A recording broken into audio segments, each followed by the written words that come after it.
Hello and welcome to Coach's Decision, a talk show here in Santa Cruz that covers sports from the Bay Area and beyond. My name is Thomas Todd. I am your host today. Joining me on our second phone line today, his name, Daniel Zarchi. The number of points he scored today, 0. But Steph Curry, 51. Danny, did you see any of that game?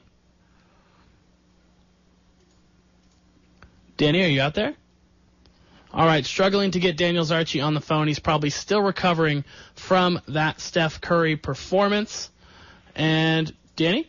Thomas? There you are, my friend. I'm really bad at the technical aspect of this show. That's why I have Chris Spencer on one side of me and Tory Feeney on the other, because they're both so much better at all of this stuff than I am. But I think I have it figured out. Did you catch that Warriors-Wizards game just now? I didn't watch it personally because I was just getting home from work when they were playing, but my God, I remember looking at it and seeing Steph was 13 of 15, including 8 of 10 or something from 3, which meant that he was perfect from 2, which is just, I mean, it's amazing. It's just amazing. His dribbling was on point today. Obviously, he hit, I think, his 13 of his first 14 shots in the first half. Just an excellent performance, and it's so nice when they 11 threes. I know, one shy of the NBA record held by Donyell Marshall and someone much better than Donyell Marshall, Kobe Bryant. I really thought he was going to go for it, but the game situation kind of dictated that the Warriors slow it down and just try to get easy baskets or get fouled. So really wasn't in the cards, but you think he has to break that record eventually, right? Oh, definitely. I mean, he hit more threes in this game than the Wizards by a lot. And they shot a lot. The Wizards were shooting a bunch of threes. He hit 11. They hit 8. Yeah, and the Warriors as a team, I believe, made 20 or 21, the record being 23. So I think that record is in play for them eventually, and Curry or Thompson even hitting 12 or 13 a game, definitely always in play. And that's what's so exciting, because before the game, history can happen that game at a much higher percentage than, say, watching like a random if the Wizards had been playing the Brooklyn Nets or the Portland Trailblazers or even pretty good teams. But you can see history on any given night with the Warriors. Yeah, and, the Warriors put up 74 in the first half, which is, I think I saw the 8th time they put up 70 in the first half, and no other team has done it more than once. Does that even count? It doesn't even count the times they put up 70 in the second half, which, we don't have that statistic on hand because we're, professionals doing this. We have a lot to talk about today. We've got the Super Bowl coming up, our last show before that big event. It's being held, Can I just say you were very lucky you don't live or work in San Francisco proper? Okay, all right. Well, spell it out, my man, because we're just far enough away that we're not getting a lot of spillover. We might see some this weekend with people traveling from the other side of the country, just coming to visit Santa Cruz and come see the sights and stuff and then go to the game on Sunday. But right now, Super Bowl City is in San Francisco, and that's where you work. How close are you to the festivities? Well, it's right at Embarcadero BART and the Ferry Building in that whole area, and I work about a block away from that. Oh, so no! So luckily, I get into work early enough in the morning that the roads are not blocked off yet, but getting back from work and if I have to leave the office and come back in the middle of the day, it's a zoo, and I have to go way out of my way, deal with lots of people who don't know where they're going, who, clog public transportation, and I feel like my attitude and possibly other people's attitudes would be different if this weren't the worst year of football in recent memory. What do you mean by the worst year of football in recent memory? Well, it's a year when, as was mentioned several times on this show, the 49ers completely phoned it in, and a lot of people in. You're phoning it in. You're phoning it in every week. Well, it was a year in which I, at least, and I don't want to speak for anybody else, but I got really bitter about San Francisco football. And I know that there have been worse years in 49er history. I mean, I don't want to, say this is the worst ever, but this is a year in which football kind of sucks if you live in this area. Mostly because the team was bad, but also because of the perceived incompetence and intentional missteps by the York family and the front office. Well, and the timing was bad, too, because you had the new stadium, you had the agreement to host the Super Bowl, Super Bowl 50, supposed to be the biggest Super Bowl ever just because it's that nice round number that means so much to the NFL. So to have... Meanwhile, Levi's Stadium is just a terrible place. They haven't gotten the grass and the sod right.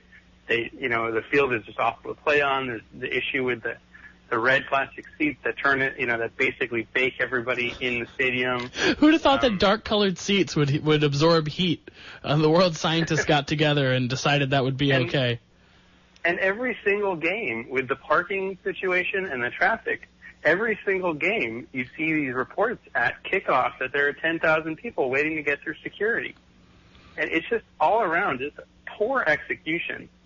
And, and now we're just kind of shoving it in our face with two teams that, the 49ers are not good, and here are other people who are bothering us in our city while the real game is actually an hour plus south.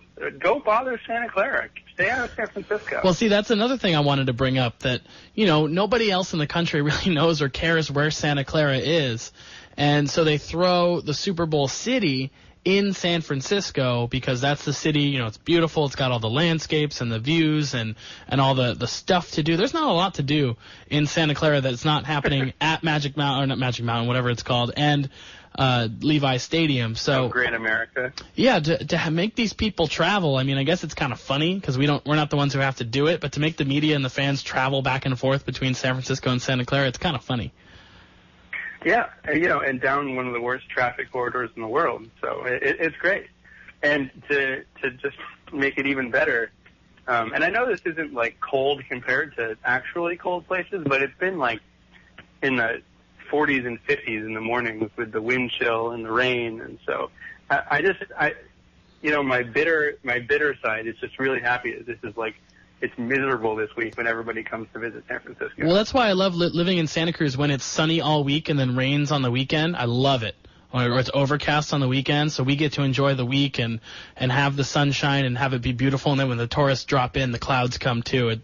It's just kind of a schadenfreude feeling, I guess, in a tourist town. Have you been living in Santa Cruz long enough now that you consider yourself a bitter county? You cannot be a local here if you did not go to high school here. And some people even consider if your parents didn't go to high school here, then you're not a true like Santa Cruzian or Santa Cruiser or whatever loc bro they want to call themselves.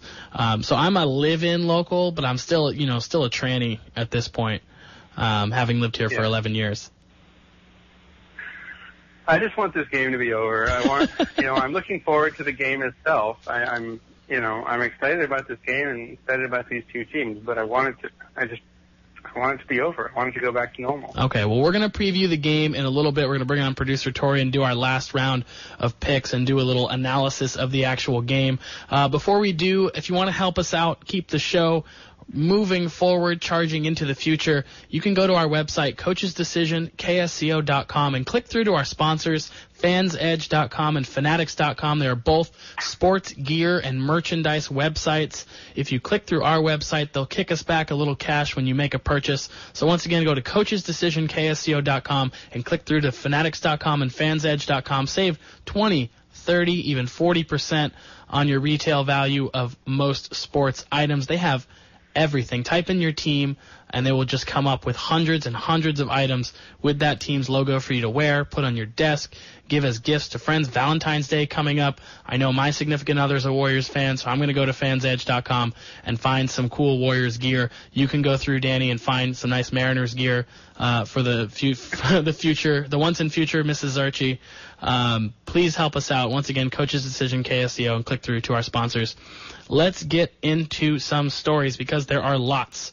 And I do kind of want to start with one of the one-off stories from the Super Bowl, only because it's about halfway between where you and I sit right now, a North San Jose Motel 6 parking lot where Broncos rookie Ryan Murphy, his brother, and multiple prostitutes were cited.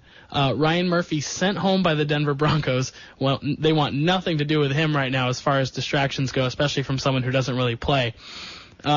This has North San Jose written all over it, right? I don't want to throw any shade on the wonderful city of San Jose, but, you know. It's the silicon isn't just in the microchips, Danny. Let's say that. You don't like that? Are you confusing silicon and silicone again? Yeah, probably. I mean, I'm 100% real. So, you know, I don't. Silicon Valley is like San Fernando. San Fernando Valley. Okay.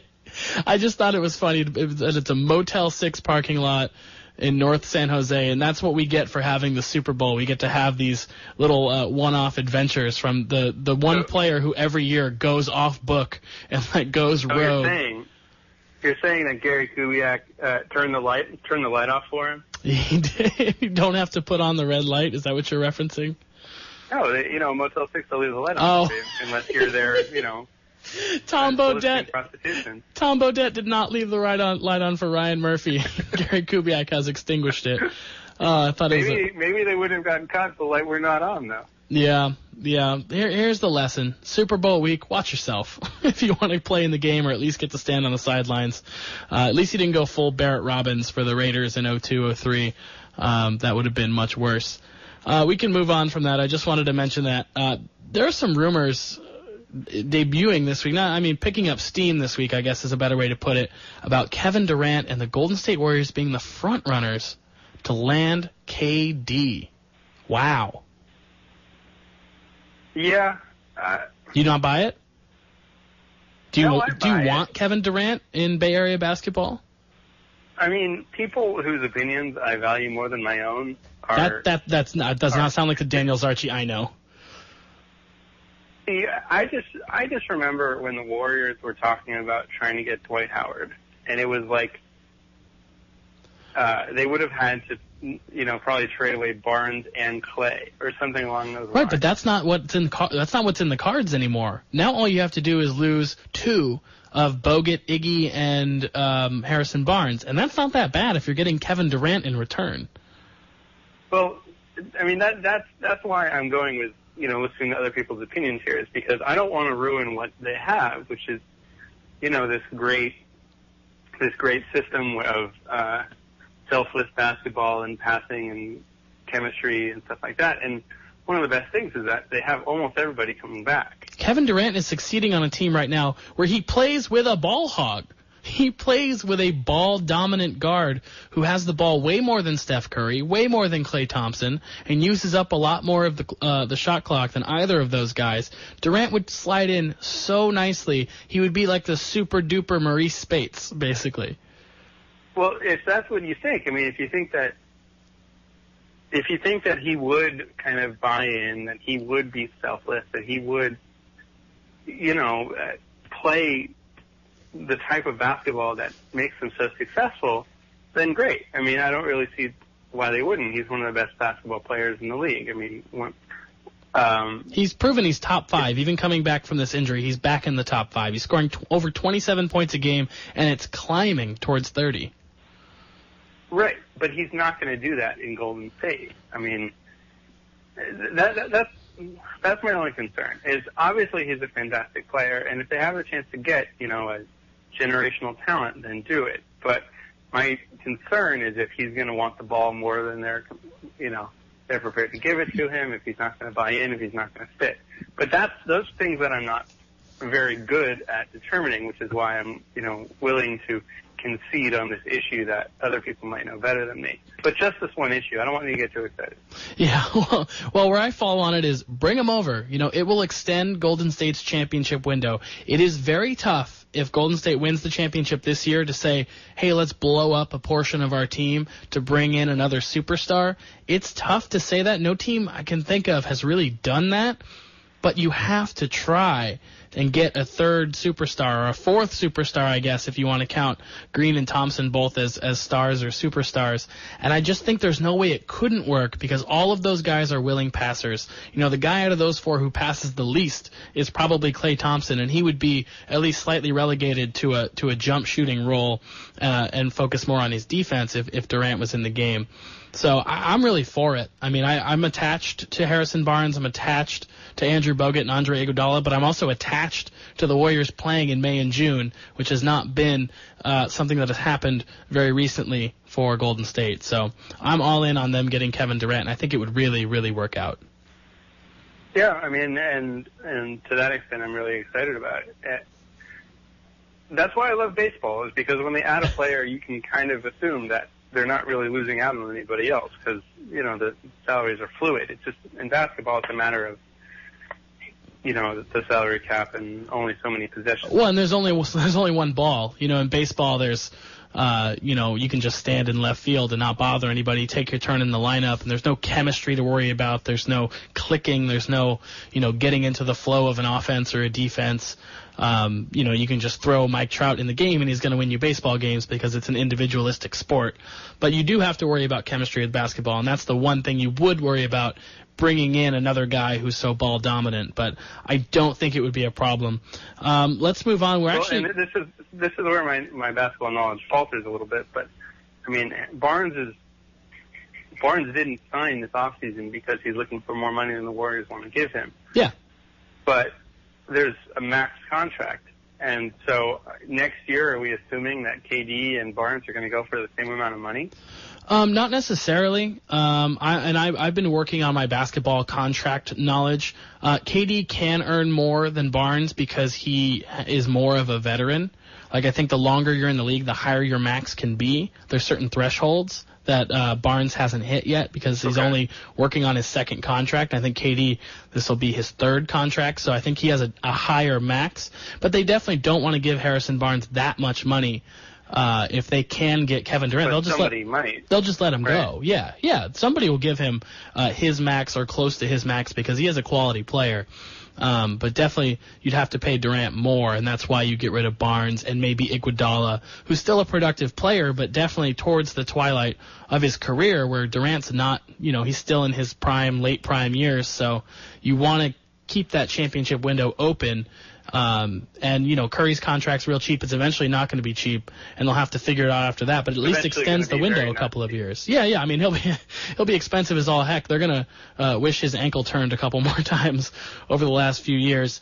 Let's move on. We're actually able to keep most of this show in the Bay Area because the story I saw today, Ken Stabler, the deceased former Oakland Raiders and LA Raiders quarterback, had his brain and spine studied by, I think, a Boston University doctor, and determined that he had very advanced stage 3, they called it, CTE, the traumatic brain injury that the NFL needs to be really, really worried about going forward, and they have been for several years. He's the first prominent quarterback to have his brain studied and found to have this much of the disease. Guys like Junior Seau, linebacker, making hit after hit, taking hit after hit. He had it when his brain was studied. Frank Gifford, a running back who took probably some of the most vicious hits you'll ever see in an era where you didn't wear as much pads or as much of a helmet. So those guys, it was a little more obvious. But this is a quarterback. They take fewer hits, but they're still susceptible to this brain disorder, and they're the faces of the league, for the most part. Your Peyton Mannings, your Tom Brady's, your Brett Favre's, your Dan Marino's. These are the guys enshrined in the Hall of Fame. What do their brains look like, and does this affect your perception of the NFL that a quarterback could have this level of CTE? It kind of confirms what we all know, which is that anybody who gets hit a lot, even if they're not going with the sort of constant head-to-head lineman battles. Mm-hmm. Anybody who gets hit a lot, who gets slammed into the ground a lot, is at danger of this. And, as Stabler was symptomatic, he was experiencing kind of the brain problems that a lot of the CTE patients have shown before they died. Yeah, fortunately it didn't kill him. I believe he died of colon cancer at age 69, so at least it didn't, cause him to end his own life like Junior Seau or cause him to go into at least a very public depression or a downward spiral. So, but definitely still concerning. Yeah, but I'm sure it made his last several years of his life significantly, lower quality of life. So, it's awful, and you just have to assume that that they're going to come up with some sort of new padding. They're going to change something or other. I mean, you can assume that, but it's just the nature of the game. I mean, every play is what they call it a car accident. Linemen run at each other and bang heads and bang shoulders, and that's just the way the game was set up. You can't really change the game anymore. They've already, tried to eliminate big hits over the middle and defenseless receivers, and you can't touch quarterbacks here, and here. And, show me on the doll, Tom Brady, where they hit you and I'll throw a flag. So how much more can they do before it just becomes flag football or becomes a kind of walking skills challenge game? Well, I mean, you would have to assume that it's going to be some kind of technological advancement in the padding, or, the NFL is just going to get sued out of existence. Yeah, I mean, either one of those would surprise me.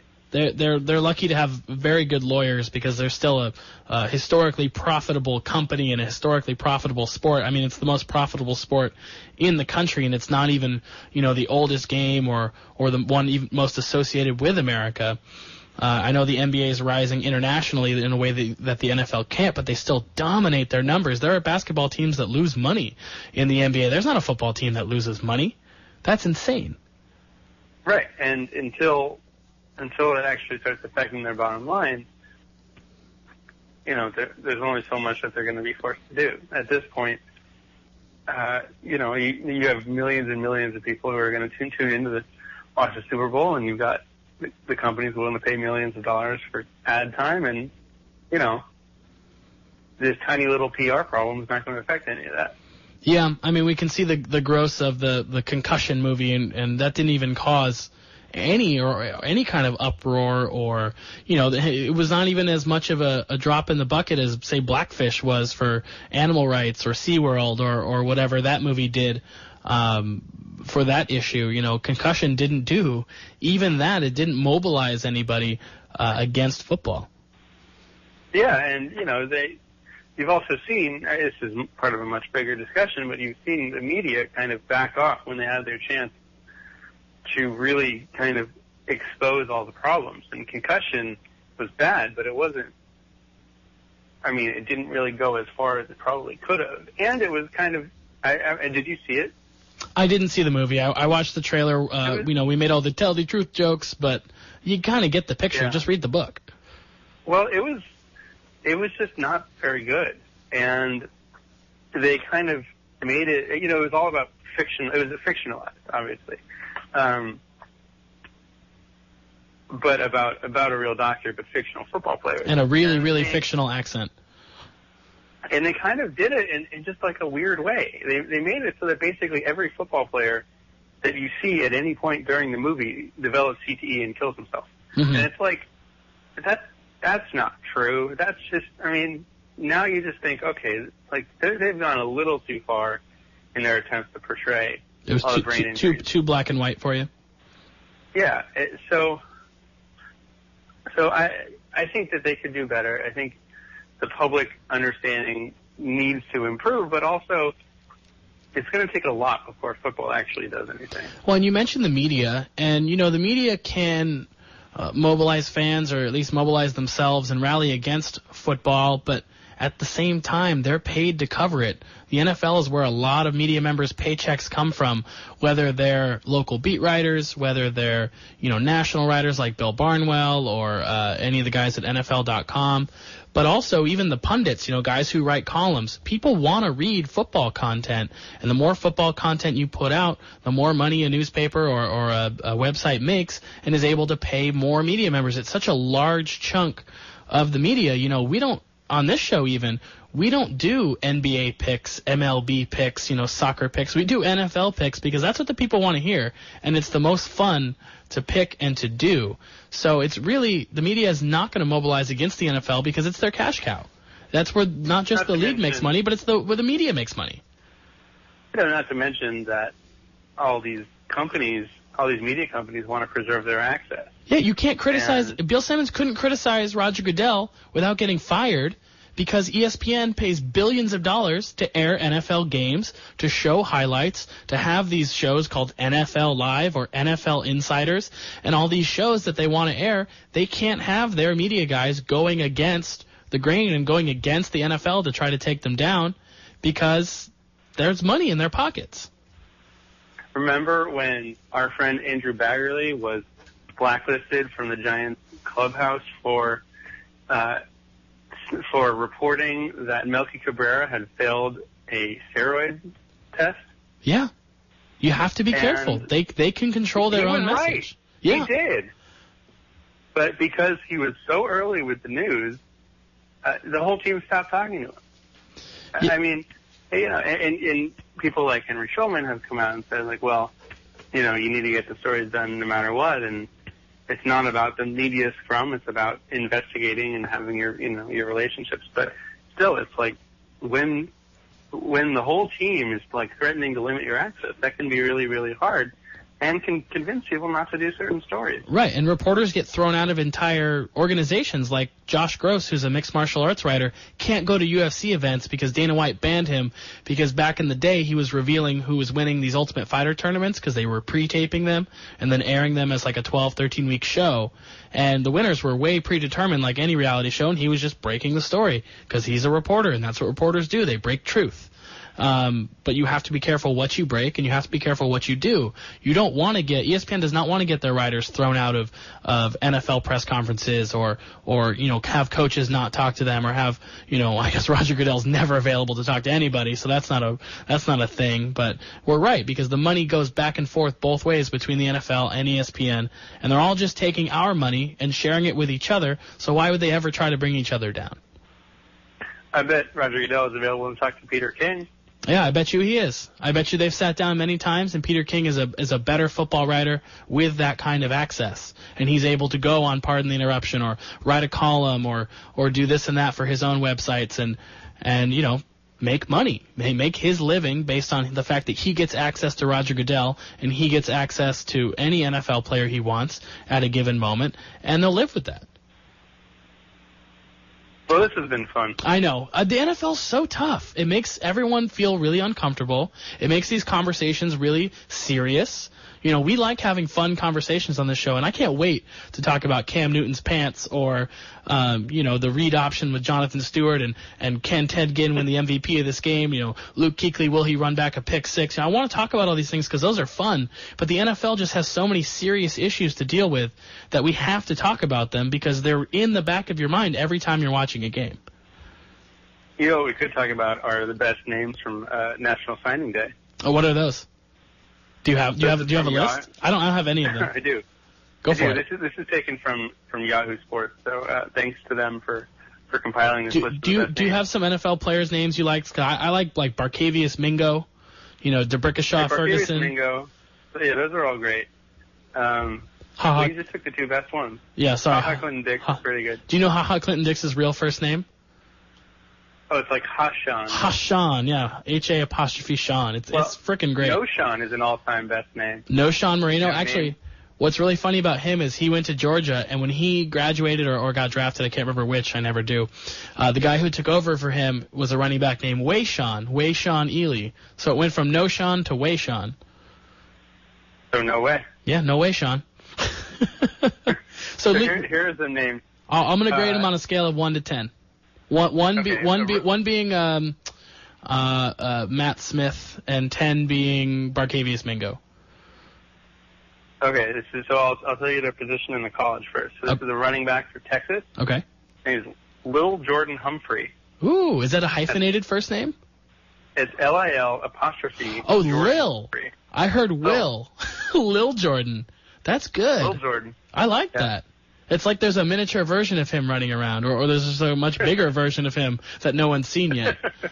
Okay, that's a solid 7. That's a solid 7. Yeah. Okay, we got a wide receiver, undecided. Wait, that's his name? His name's undecided? No. Okay. First name is Ralph Lauren. Ralph Lauren, okay.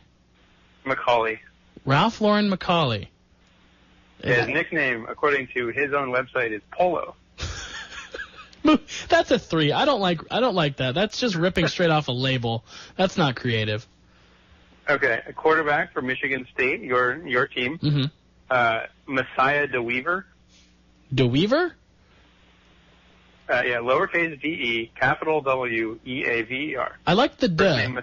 I like the duh, because then you're of the French Weavers, of the Sussex Weavers, like I always like the duh. Okay, that's a solid 5. What's your best one? Okay. Best remaining one.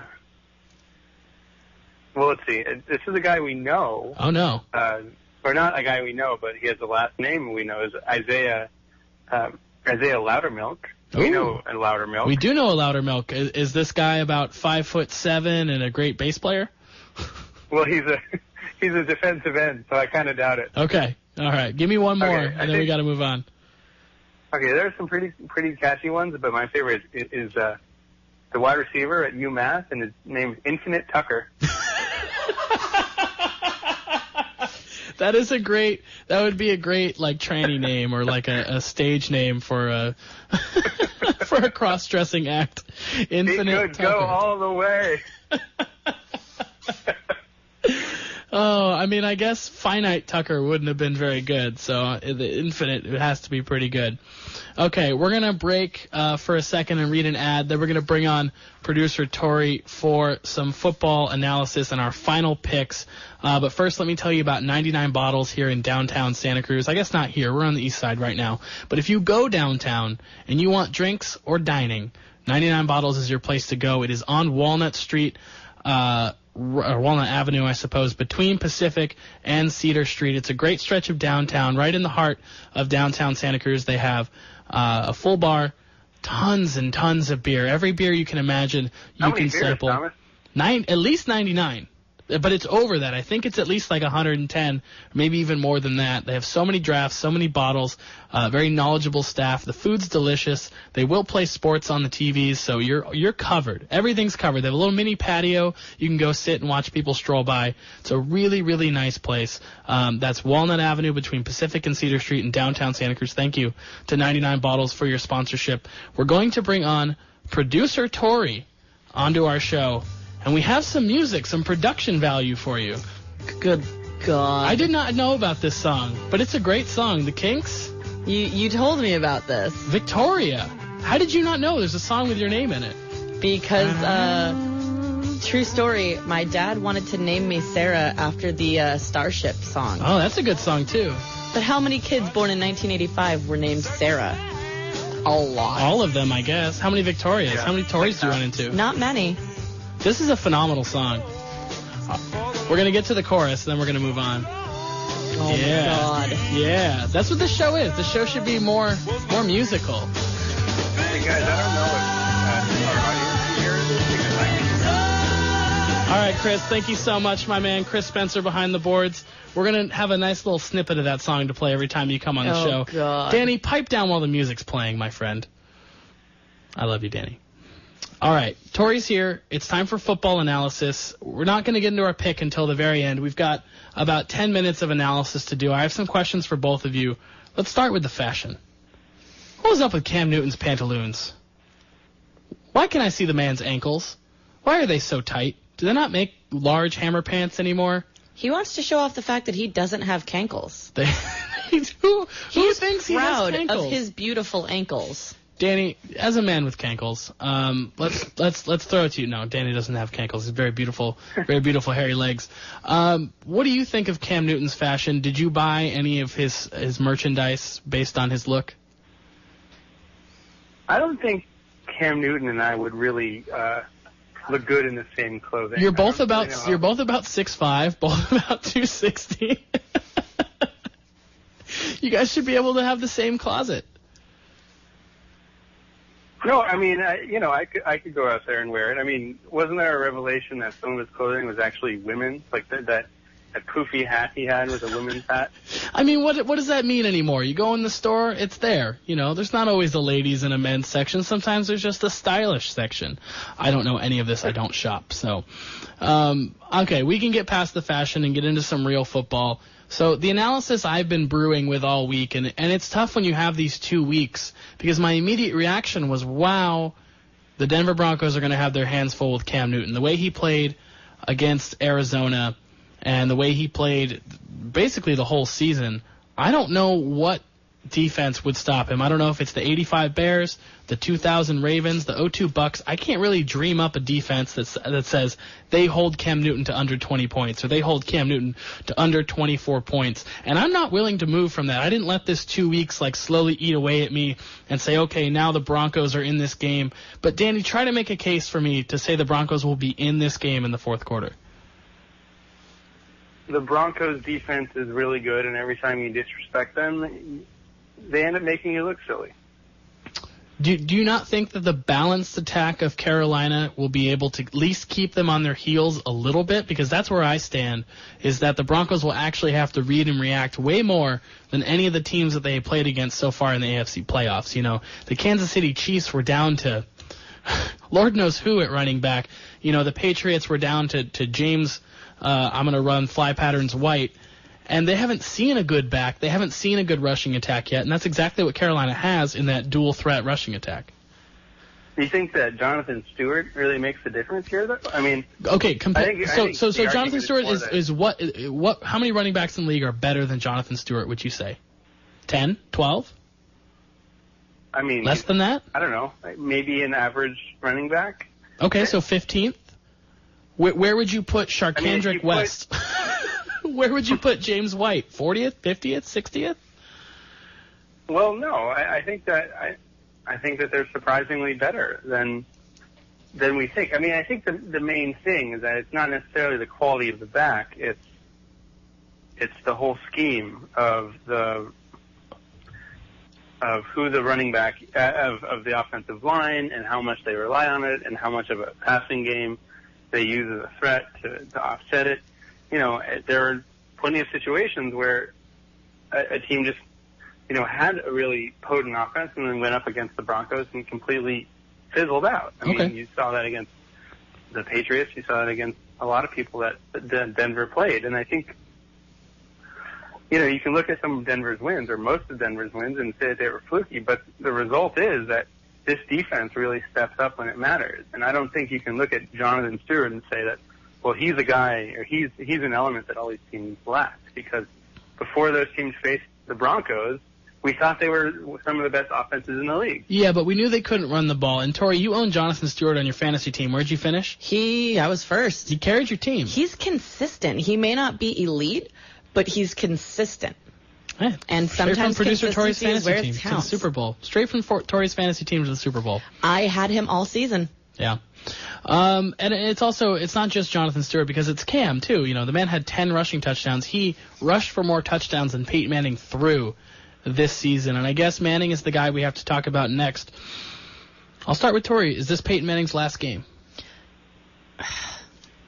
I would love to see the Broncos win and Peyton retire on a high note. Mm-hmm. But if he can't do that, Too much? Yeah, okay. I mean, the Rams are talking about taking him to L.A. And that's a really weird thought. No. That's such a strange thought. Danny?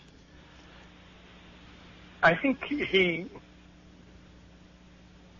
probably going to retire. I mean, I can definitely see it happening where they lose and he decides to come back. But from a realistic standpoint, there's no possibility that the team is going to be better next year. It's a story I read today. He's going to need a hip replacement after this game. He's what, 39? He's 39 and his hip is being replaced.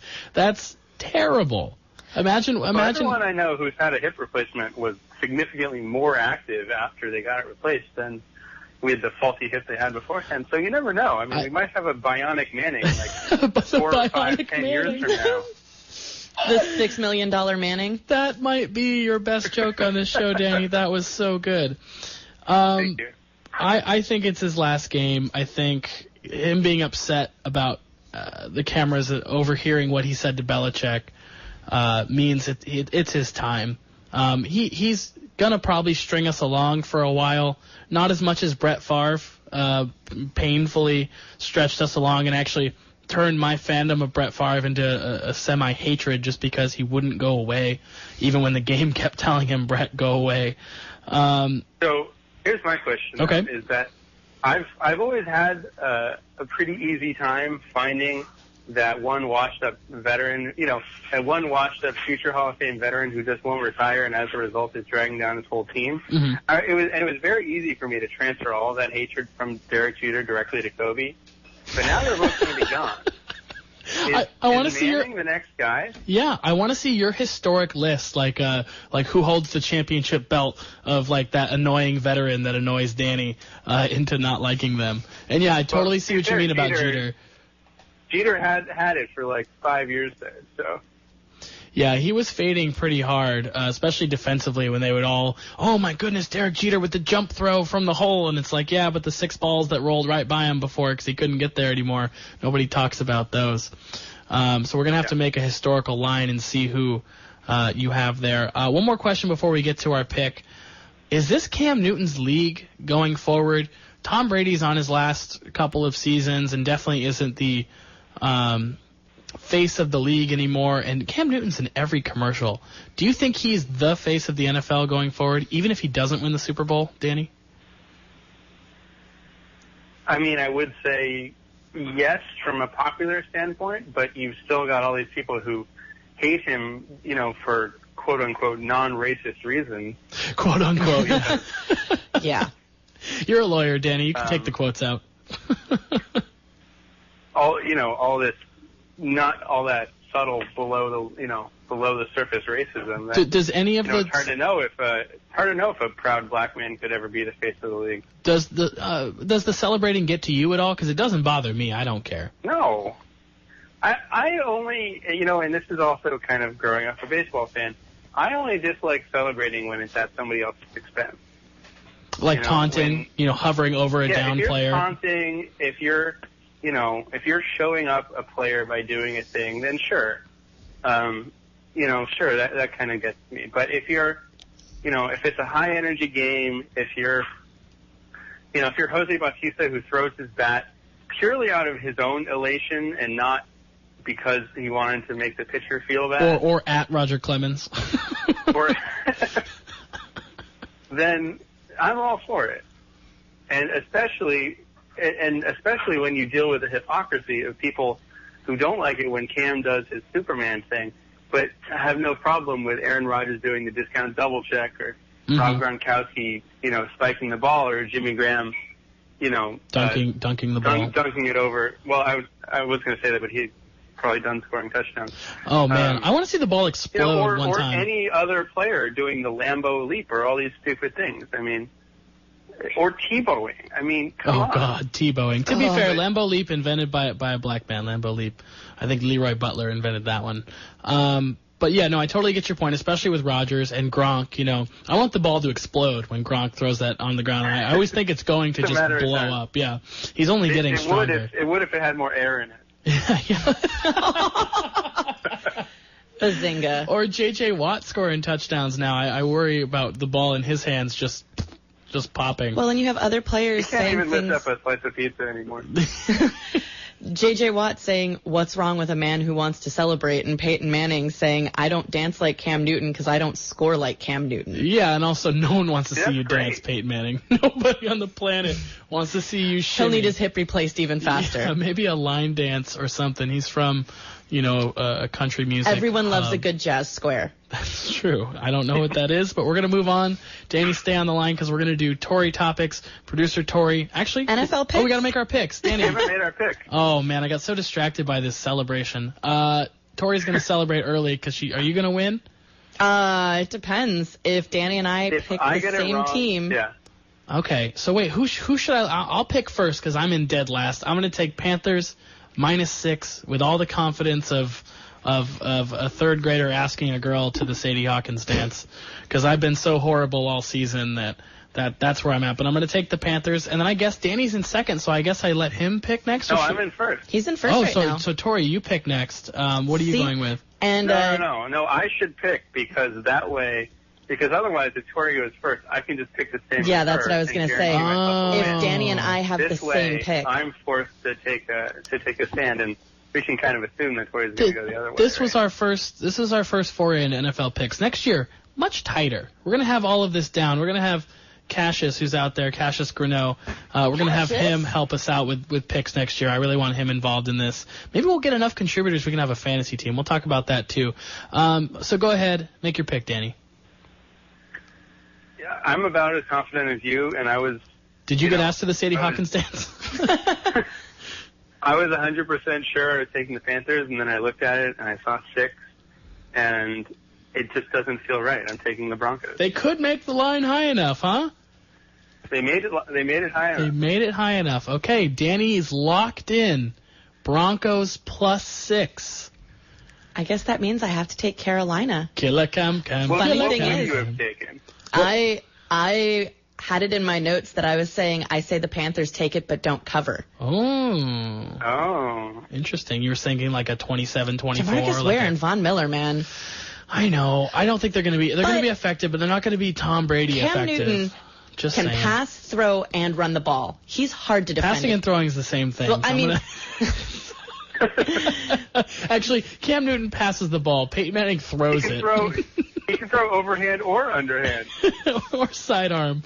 He finds windows where you don't expect there to even be a window. I can see your guys' argument for Denver covering or Denver winning the game based on if it becomes an embattled field position game, because the Broncos do have an excellent special teams unit. Their punter and their kicker are both on point. The problem is, if the Panthers get 2 touchdowns in the first half, the game's probably over. Manning just hasn't been punching the ball into the end zone as effectively and hasn't been able to get massive amounts of yards in the second half the way even the Patriots were able to against them in the championship game. And I think the Panthers just move the ball like a hot knife through butter the way the Broncos can't. So I'm getting more comfortable saying Panthers -6. Tori, you're gonna have to take Carolina? I mean, I love the Panthers this season. They've exceeded all expectations. Okay, well, lock it in. I'm in for the Panthers. So is producer Tory. Danny taking Broncos +6. We'll see how this plays out. Maybe next year we'll have to do a secret ballot in the last couple of weeks in order to preserve the integrity. Like I said, it was our first year. We're working on it. Danny, congratulations on your championship in advance.